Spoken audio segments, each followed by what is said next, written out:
Salve família vascaína, sejam bem-vindos a mais um giro de notícias do nosso Vascão.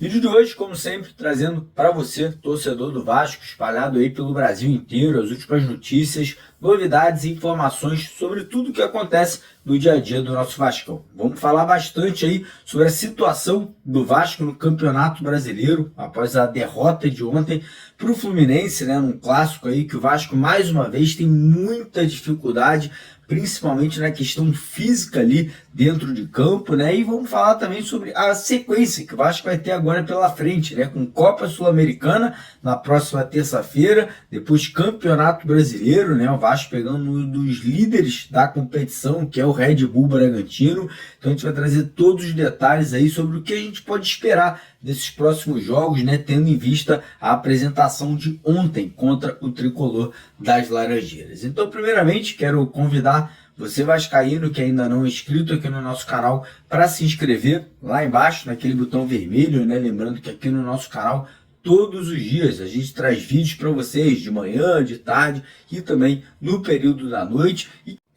E queria pedir a colaboração de todos vocês aí que puderem dar aquela moral pra gente, deixando aquele joinha, deixando aquele like no nosso vídeo lá embaixo, naquele botão assim com o dedo pra cima. Ajuda muito o canal a continuar crescendo, evoluindo cada vez mais aqui, né, para chegar à casa aí dos vascaínos espalhados pelo Brasil inteiro. Então, começar o vídeo aqui falando um pouquinho sobre a equipe sub-20 do Vasco, porque hoje teve final de Copa Rio, né? Hoje tivemos aí Vasco e Botafogo, primeiro jogo aí da final, né, da competição. O jogo acabou terminando empatado por 0-0, né? Lembrando que o Vasco hoje tem uma das melhores equipes sub-20 do futebol brasileiro. O Vasco está brigando pela liderança do Campeonato Brasileiro e hoje, como eu falei, encarou o Botafogo, né? O Vasco não levou força máxima, né? Acabou mesclando a equipe, né? Lembrando que o Fernando Diniz já vem observando muitos dos jogadores ali da equipe sub-20 do Vasco, caso do GB,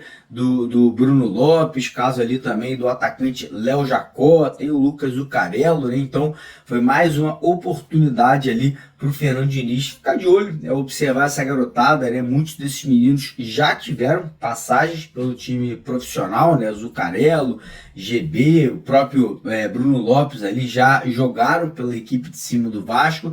Enfim, primeiro jogo 0-0, agora para a próxima partida aí no final de semana que vem, né, para o Vasco buscar esse título, né, mais um título que o Vasco vai estar aí buscando para a equipe sub-20 aí, que, como eu falei, uma equipe muito forte, uma equipe recheada de bons jogadores, nessas duas safras que o Vasco tem, tanto a sub-20 quanto a sub-17 aí muito vitoriosas, né? Muitos meninos ali de seleção brasileira e obviamente, né, alguns deles e provavelmente já serão utilizados pelo Fernando Diniz aí na equipe profissional no decorrer aí desse ano de 2025. Seguindo aqui o vídeo, falar um pouquinho agora sobre Campeonato Brasileiro, né? Como vocês sabem, infelizmente ontem o Vasco acabou perdendo para o Fluminense, né? O Vasco aí em 2 clássicos contra o Tricolor das Laranjeiras esse ano de 2025 acumula 2 derrotas, mesmo resultado, né? 2-1 no Campeonato Carioca de virada para o Fluminense, e ontem a história se repetiu, né? O Vasco sai na frente do placar com o João Vitor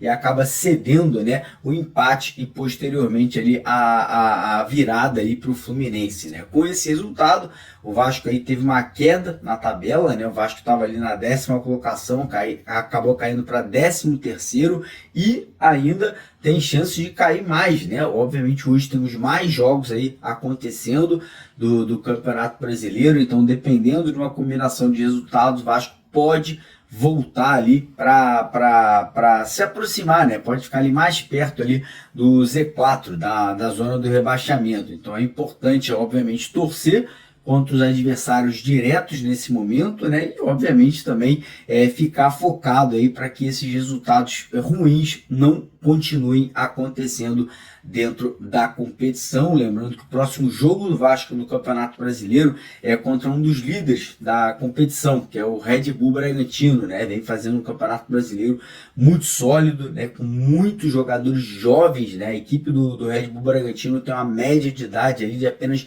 24 anos, né? Mostrando que você pode utilizar meninos da base, pode trazer jogadores jovens, desde que você consiga consolidar essa equipe, né? Desde que você consiga ali dar um padrão de jogo ali sólido, você aí obviamente tem condições de estar brigando na parte de cima da tabela. Lembrando que esse próximo jogo pelo Campeonato Brasileiro, o Vasco não terá dois jogadores titulares, né? Tanto o Luiz Gustavo quanto o Hugo Moura. Ontem receberam o terceiro cartão amarelo, estão fora desse desafio aí que o Vasco vai ter pela frente, né? E agora é focar, né? Mas antes desse jogo contra o Red Bull Bragantino, o Vasco tem um desafio pela Copa Sul-Americana, né? Terça-feira o Vasco joga as últimas cartas aí para poder conseguir passar de fase, né? Lembrando que o Vasco não tem mais condições, né? Não tem chances de passar na primeira colocação, né? O Vasco está ali com uma pontuação que não tem condições de chegar ao primeiro colocado, que é o Lanús da Argentina, mas o Vasco ainda tem chance de passar em segundo, né? E, obviamente, para isso acontecer, é necessário que o Vasco vença o jogo contra o Melgar, né? O jogo terça-feira em São Januário, né? O Vasco joga em casa, né? O Vasco vencendo, ele se classifica para pegar um terceiro colocado da fase de grupos da Libertadores. Em caso de empate ou derrota do Vasco, o Vasco está fora da competição. Inclusive, eu estou vendo muitas discussões aí nas redes sociais, lá no X, aqui no YouTube também, que é a seguinte: será que vale a pena o Vasco se classificar para a Sul-Americana, né, e continuar dividindo as atenções entre Campeonato Brasileiro, Copa do Brasil ou Sul-Americana? Ou será que seria ideal, né, seria melhor o Vasco não conseguir essa classificação para voltar o foco totalmente ali para os campeonatos nacionais, né, para os campeonatos aqui brasileiros, Copa do Brasil e Campeonato Brasileiro? Até faço essa pergunta para você. Você acha que é melhor o Vasco conseguir essa classificação, passar de fase na Sul-Americana, ou você acha que seria mais interessante o Vasco ser eliminado e, como eu falei, colocar toda a atenção aí da temporada aqui em campeonatos nacionais, né? Copa do Brasil e Campeonato Brasileiro. Lembrando que esse jogo aí contra o Melgar, o Vasco também não terá o Hugo Moura, que está suspenso, né? Levou um cartão vermelho no último jogo contra o Lanús. Então o Fernando Diniz, ele vai ter que mexer na equipe, vai ter que mexer no meio campo, né? A tendência é que entre ou o Matheus Carvalho ou o Sforza ali na vaga do Hugo Moura, e teremos a volta de Felipe Coutinho, né, que cumpriu suspensão automática contra o Fluminense na partida de ontem, mas volta aí para esse jogo de terça-feira. Então o Fernando Diniz vai ter condições ali de arrumar, né, um meio de campo mais técnico, com mais posse de bola, com mais criatividade, para buscar essa vitória, né, e buscar essa classificação aí para a próxima fase da competição. Beleza, rapaziada? Antes de terminar o vídeo, queria agradecer a todos que ficaram aqui com a gente até o final. Pedir para você não esquecer de deixar o joinha, deixar o like, se inscreva no canal, e mais tarde a gente está de volta com vocês aqui para mais um vídeo ou mais uma live aqui no nosso canal. Um abraço, tamo junto.